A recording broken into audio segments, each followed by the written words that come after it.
Hi, hello, it's me, I'm back. I've been jumped. Apparently, there are some people that are here that I didn't know were here. And apparently, I'm easier to find than I thought. Yeah, so, three out of our 14 lovely folks have, made their presences known to me. So that was fun. Uh, Moving on. If you guys answered the poll about videos, I don't know how many people read the whole explanation. Effectively, the way the poll works is the more that you want the video, the longer you have to wait for it. Because I'm evil. But no, the evilness has a purpose. If I make you wait longer, it means I get longer to collect your guys' comments and longer to like do research and stuff. So, unfortunately for our lovely friend Martyn, he was the least ranked in the poll. So he gets to go first. So, pros and cons. Gets to go first. Cons. The people didn't really want this as much. But guess what? You don't have anywhere else to go. But yeah, so hopefully, maybe it's not what you wanted, but it is still interesting. This video is mostly spawned off of like two misconceptions that I had.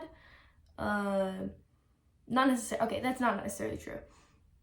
Well, partially. It's mostly because of the conversation that Cleo has with Martyn and Pearl. That sort of is what spawned this. And also, yeah, but like my misconceptions from, now that I've done more research, I have different thoughts. But my original like belief was that based on the end of Cleo's last video, it really sounded like Cleo was on Team Vampire. And I think I was not alone in that assumption. As evidenced immediately when you get into Cleo's episode 4, that is not the case. Cleo is a town vampire through and through. Yeah. And then the other misconception that I had is about like Martyn in general. There were some good comments. My perception of Martyn was more so colored by the things that he did were more out in the open, more present. I'm one to call him aggressive and impulsive, which is true, but something that is more pronounced that I didn't really catch on as much is that he's way more like calm and rational when he's with like people that he trusts.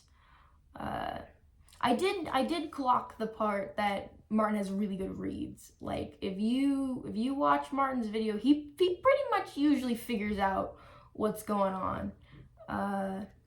So yeah, the main thing that sort of like spurred this on is the scene with Cleo and Pearl in the forest. And just for like this was something that I was on my like, I'll give it a 10% chance of happening. I don't know if this is actually gonna happen. In my like prediction video, I was like, yeah, maybe Cleo or Apple will tell someone. I was like, I would hope either of these vampires tell someone what happened. And then Cleo told 3 people. And it was beautiful and fabulous. And I thoroughly enjoyed that episode from Cleo. But I also thoroughly enjoyed Martyn's episode 4. So the things that I picked up from this, and that the lovely commenters have given us, is, okay, so Martyn is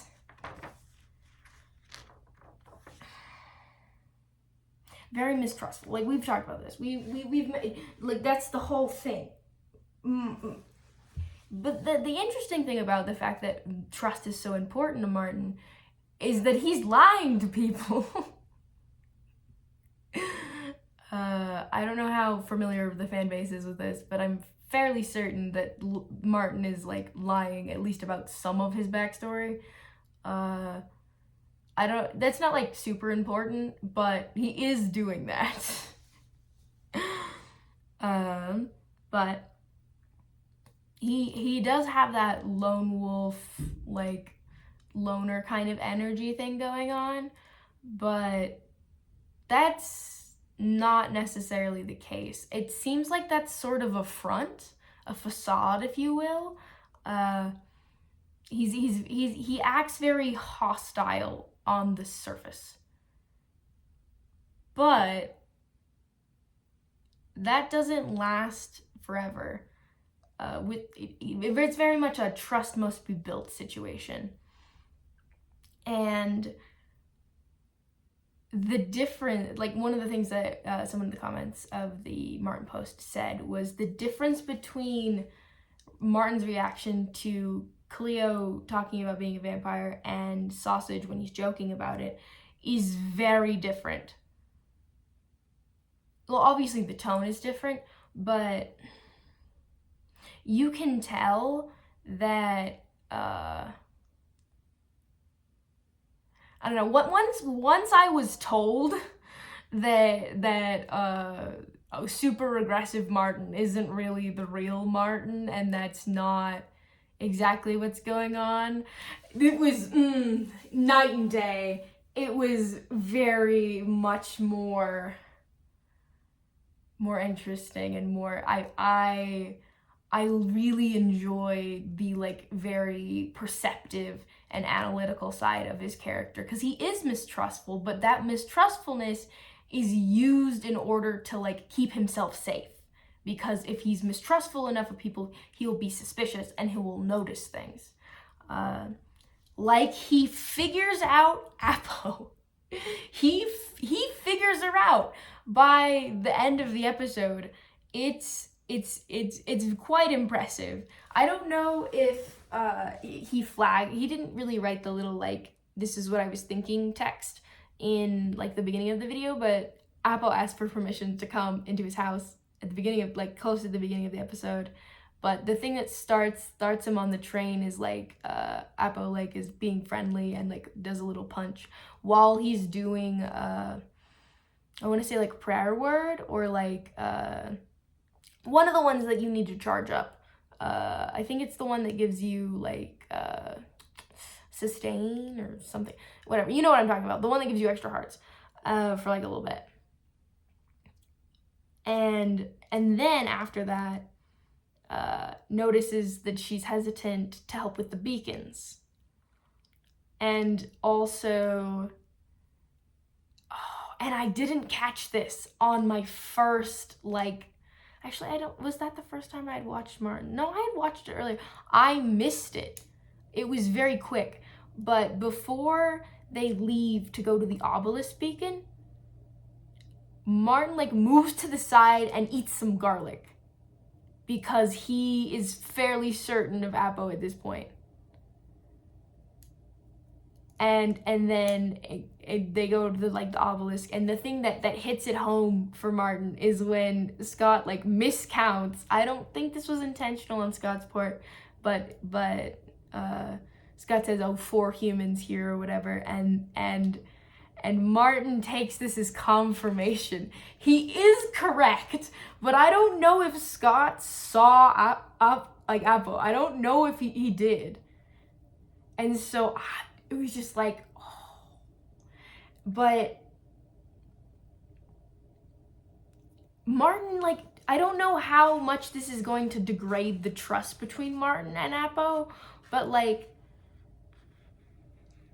I feel like, I don't know, but like, I want to say that if Cleo hadn't been like this at like the beginning of the episode, I don't know how, if Martyn would have acted differently towards Apo, because he's choosing to be cautious instead of voicing these concerns. He hasn't told anyone about this potential vampire in town. He's choosing to keep his mouth shut and just be a little more cautious. And that was so interesting to me. But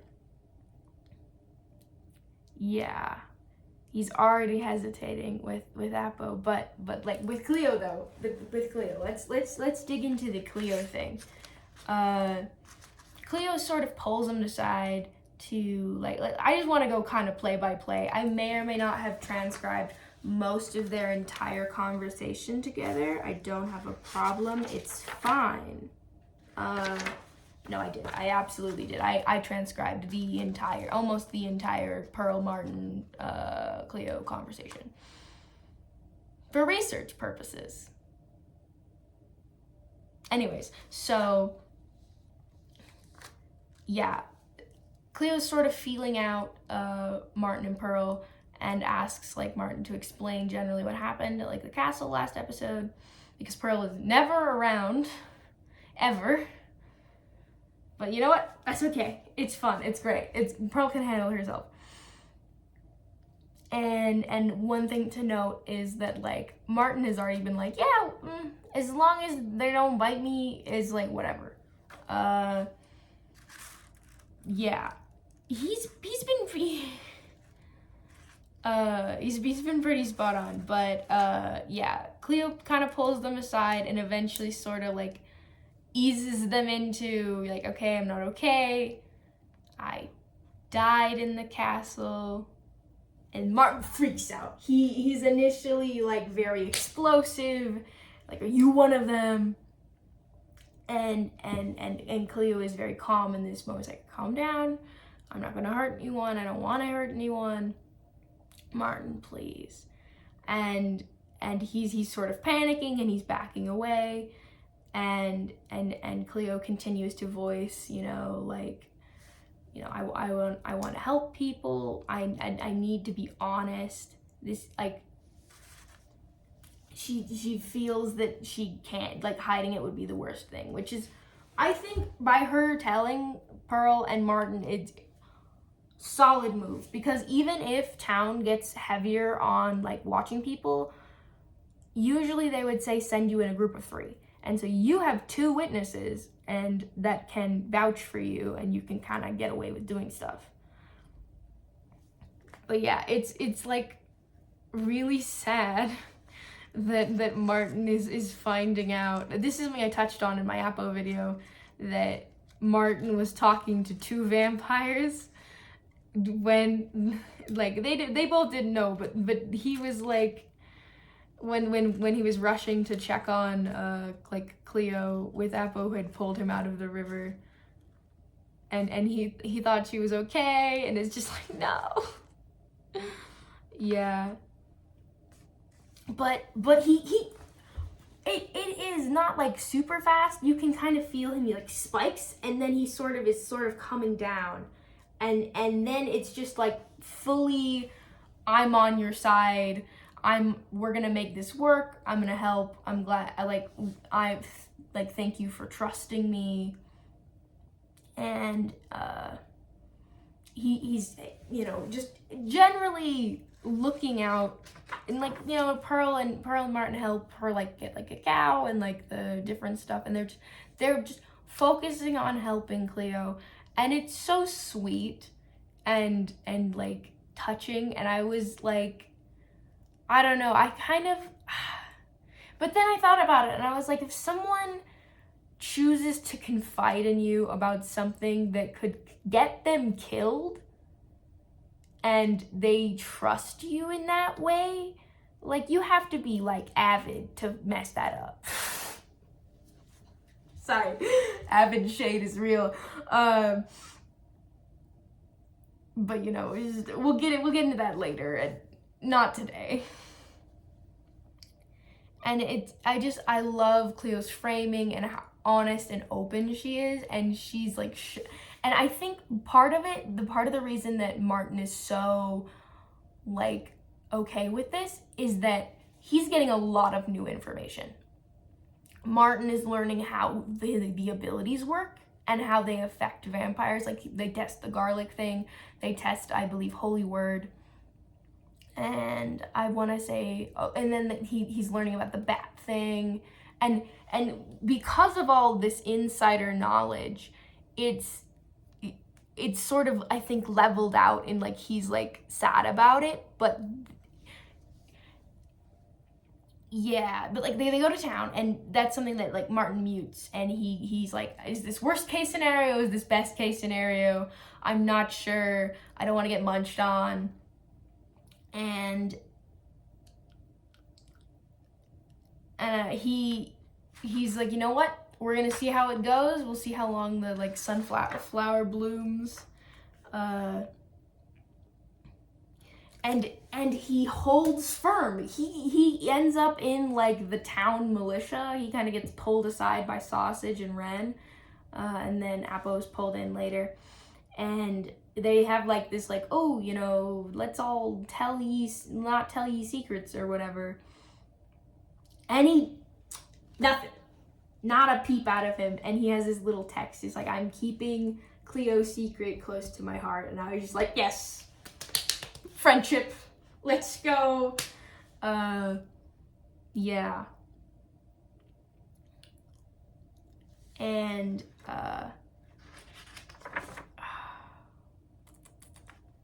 it's very, and I want to say that I just kind of want to lay out why this was like, I guess, important. Like, Martyn doesn't trust people easily. And so because he's now in a position where he has someone that is a vampire that doesn't want it and is being very nice and cares about him, he is now generally in the side of town that's like, you know, let's help them get the cure. And we do end, I don't think specific, like some of the episodes end here, some of them end in different places. I think it's because they did session filming back to back, because a lot of people end in like a little bit of a weird spot, or it's not all exactly at the same spot, because usually you can kind of track where people ended in the timeline. But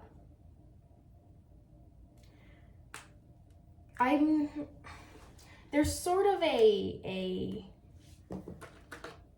even now, there's sort of a, even with everyone going after there's the cure, there's still pro-vampire and stab vampire team. There is still this divide in the town. And before this, I would have put Martyn in Stab Town. But he, in this episode, was, I believe, converted to let's give him the cure. And technically, everyone at the end is kind of in a circle and they're like, yeah, let's get the cure or whatever. But I don't fully believe everyone. Specifically, Sausage and Wren, and Avid.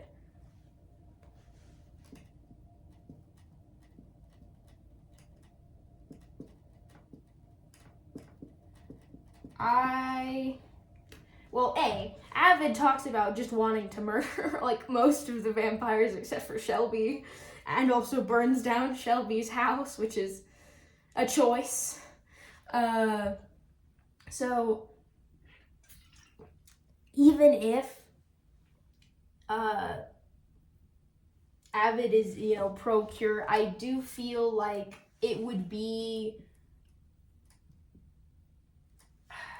I feel like he would like force you into it, you know? It's like, here, I'm making you have this now. I'm forcing this on you. Which might be necessary in some cases. Watch my last video if you want to know about like the different stances on the cure and the vampire dynamics, but that's fun. Yeah, anyways. So I think Martyn is a very important get here because do we leave out Apo and Cleo? Do they count?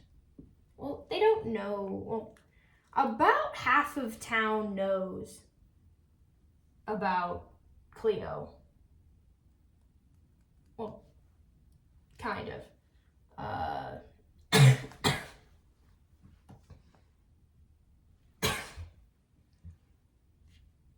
think Abolish is in here.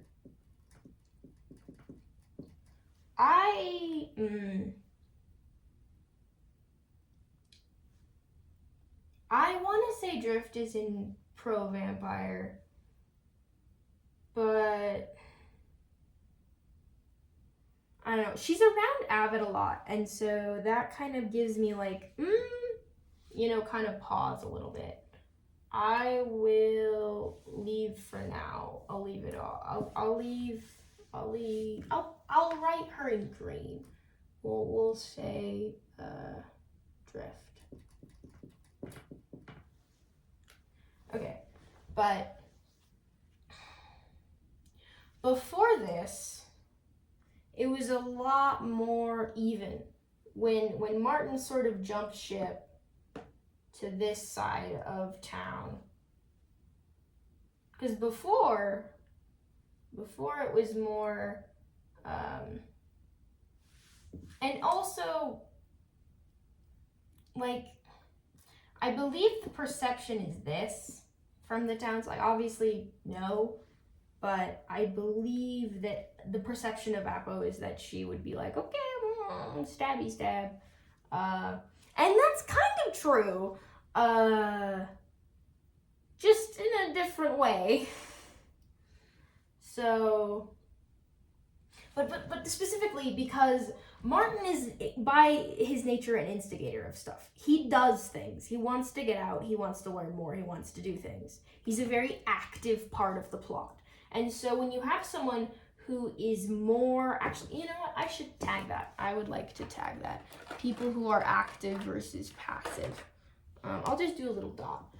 Martyn is very active as a like person in the town. Avid is very active. Abolish, I would say, is very active. Legs is very active. But like Pearl isn't super active. Pearl is sort of just like vibing. Drift is I probably need to watch more Drift, but I sort of attach her to Avid a little bit because they're joined at the hip. One of the things that I think Abolish says, you're like, hey, it's either both of them or neither of them about Drift and Avid. Ren is fairly passive. Sausage, I think, is also like not super instigaty. Usually he's just joining someone else on what they're doing, but like having someone who is more active joining Pro Vampire is very good.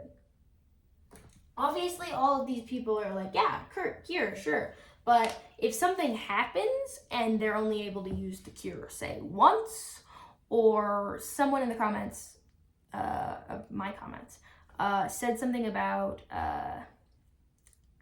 the cure potentially not being able to work physically on everyone because, and I'm going to erase this because I'm almost done,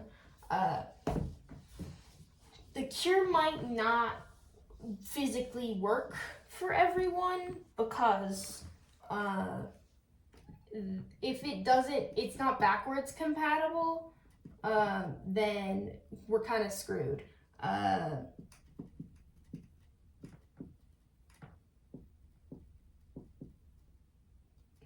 Okay, so cause this is how the family tree works, and this.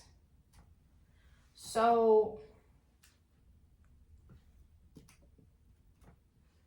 the family tree is currently like this. And so if it's backwards compatible, then if we get rid of Scott, Pyro and Apo will be like free, and then Shelby and Cleo, it will like backwards down and count for them, or they're screwed and it doesn't work. The other thing that could happen is they take out like Pyro, and that helps cure Shelby and Cleo, but then Apo is kind of screwed unless she's able to like kill Scott. But the question is, can the cure only be used once, and does it work for both? Because if it only can do one, then either Shelby and Cleo are stuck as vampires, or Apo and Pyro Apo or Pyro would be dead. Apo and Scott, no. So somebody's screwed if this is how it works. Caveat, if this is how it works. So we're not privy to that information. But yeah. So if you would like to affect the next video I post, leave comments and vote in the poll, because basically how I decided to do this one first is because Martyn's poll had the least percentage, and Martyn's post had the least amount of comments. So I'm just going to work backwards from there until we get to, I would assume, the one we want the most on Saturday. On Saturday. We're going to have the Owen and Lagundo mess. So be sure to give me all your comments about that. And we have a lovely 4 more days.